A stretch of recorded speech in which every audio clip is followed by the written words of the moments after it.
كبرات هذا تلت الشرر سلامات مستر زيل هزانات زحش عقمي إنجليزيا نكهلهم علمهم تمرتها فيديوهات بمدلاو حق استمت حفت بمدلاو لعول صحرنا قوي لكم سلازي زينا كل كباصح يوتيوب شانلنا تيك توك اكاونتنا مستر زيل ايديك سبسكرايب لايك شير فولو بمقبر مستر زيل صحفوا مصحفتي زيل سبوكن انجلش فوليوم 1 كاب كيج جميرهم زلو هصانات زررنا كخلو بطعمي حجازي زخونس مصحف زيل سبوكن انجلش فوليوم 2 كاب حمشا كفلي لنا على زلو تمهارو زررنا كخلو وساني زخونت مصحف زيل انجلش كاب كيج جميرهم ساينساوي ميلانا وانجلش نكخلو فونولوجي مسارات غير استدالوت مصحف زيل ساينس زيل جرامر بمعدق ناورد كباصح جامل يوركتو okay so IGH as long vowel I short vowel long vowel نعنا نوقع لنا I short vowel تخون مع زيو فيدل I short vowel تخون E زبل دمسي انتوزي ايو نعمنت سئت بإيج سلازي فيدل اي ابزي ان اي زبل دمس سلازلوا شورت فاول اي يتبع فيدل اي لونج فاول تخون اي زبل دمس انتوزي فيدل اي شورت فاول تخون اي زبل دمس انتوزي سلازي شورت فاول اي نبلا اي زبل دمس انت خوينو ወይ ድምጽ እንተፈጠራያ አናብት ኮይና ክትመጽኸላ አናብት ኮይና ክትመጽኸላ ኢ ዝብል ድምጽ እንተፈጠራ ሾርት ቫውል ትበሃል ናብነት ስኢት ብኢግ ለኢፕ ሄኢት አብዘሉ ኢ ዝብል ድምጽ ስለዘለዋ ሾርት ቫውል ትኸውን ሎንግ ቫውል ትኸውን ግን አይ ዝብል ድምጽ እንተውጽያ ስለዚ ሎንግ ቫውል ትኸውን አይ ዝብል ድምጽ እንተውጽያ ስናብነት አይ long vowel تخون مع زيو I زبل دمس انت وصاينا ناونت I في I ند find ك I ند kind ስለዚህ I ባላ long vowel تخونلو ጊዜ አለው I consonant E እንተ መጽዮም long vowel I ድምጽ እዮም ዝፈጥሩ ናውነት بأيك ስለዚህ ዚኣ ምንም ድምጽ ይብላ بأي ዝብል ድምጽ ክፍጠር ትኸውንላ ዚኣ አይ ዝብል ድምጽ ክፍጠር ምኽንያት ትኸውንላ ምኽንያቱም ሲ አይ ኮንሶናንት ኢ ስለዝኾነ ኣብዚኣ ኮንሶናንት ስለዘላ ለአይክ ኣብዚኣ ኮንሶናንት ስለዘላ ስል ፊደል አይ ሎንግ ቫውል ኮይናላ ሎማ አንተ ግን እንሪኦ እንታይ እዩ IGH ከም ሓንቲ ፊደል አይ ድምጽ ይፈጥሩ ሰለስቲዮም ከም ሓንቲ ፊደል ሓንቲ ድምጽ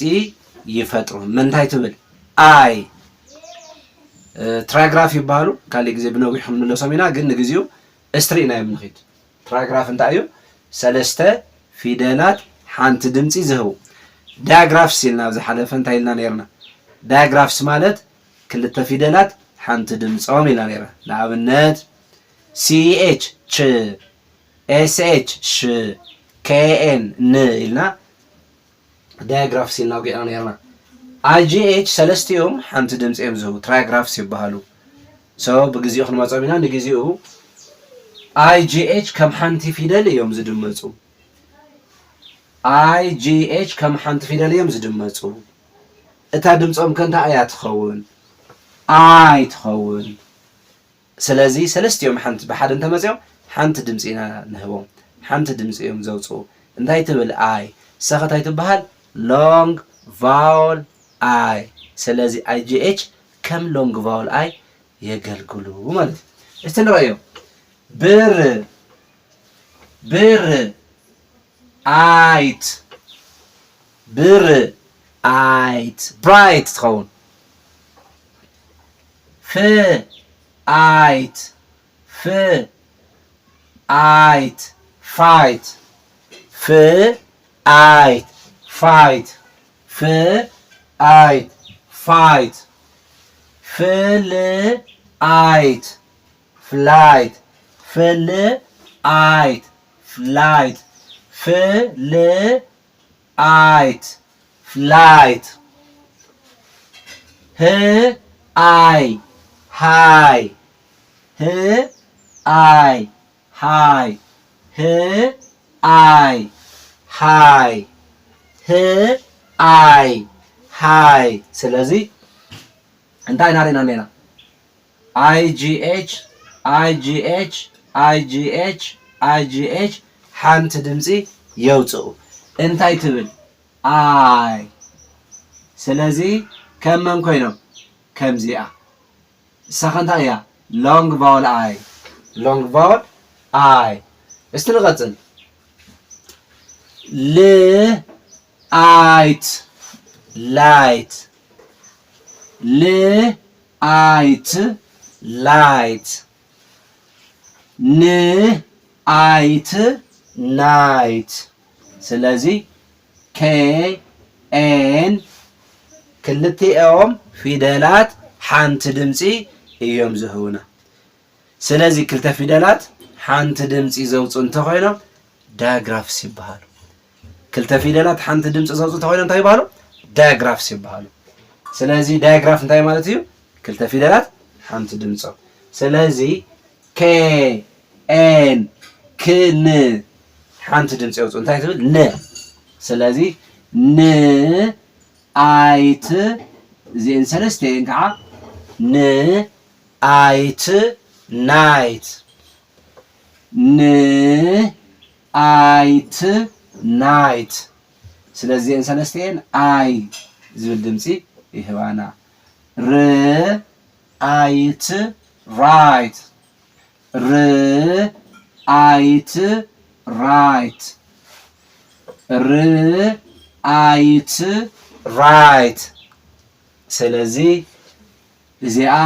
ር እዚአን ሰለስተን ሓንቲ አይት ራይት ት አይት ታይት ት አይት ታይት ት አይት ታይት ስለዚ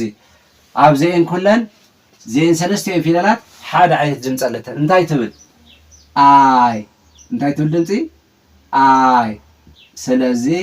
እዛ ሎንግ ቫወል አይ ዝበልናያ ማለት እዩ ስለዚ ሎማ እንታይ ሪእና ክብራ ተኸታተልቲ ቻናል